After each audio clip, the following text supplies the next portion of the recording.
விடுகிறேன். இன்ஷா அல்லாஹ் தேசிய மக்கள் சக்தி மிக தெளிவான ஒரு வாக்கையாவது அதிகமாக பெற்று வெல்லும் என்கிற உறுதியான நம்பிக்கையோடு இருக்கிறோம். இன்ஷா அல்லாஹ் நாங்கள் 6ஆம் தேதி இரவு 10 மணிக்கு அக்கரைப்பற்று மாநகர சபையை தேசிய மக்கள் சக்தி வெல்லும் என்கிற உறுதியான நம்பிக்கையோடு இருக்கிறோம். அதற்கு நீங்கள் வாக்கு தாருங்கள். அதற்கு நீங்கள் எல்லோரும் சென்று மக்களோடு பேசுங்கள்.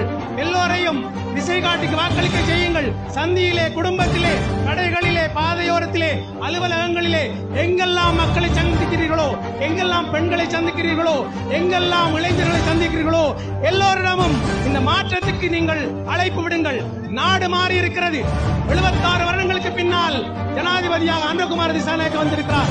76 வருடங்களுக்கு பின்னால் பாராளுமன்றம் 3/2 பெரும்பான்மையோடு 159 ஆசனங்களோடு தேசிய மக்கள் சக்திக்கு வந்திருக்கிறது.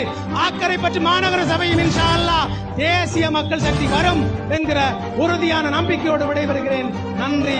அஸ்ஸலாமு அலைக்கும் வரஹ்மத்துல்லாஹி வபரகாத்துஹு.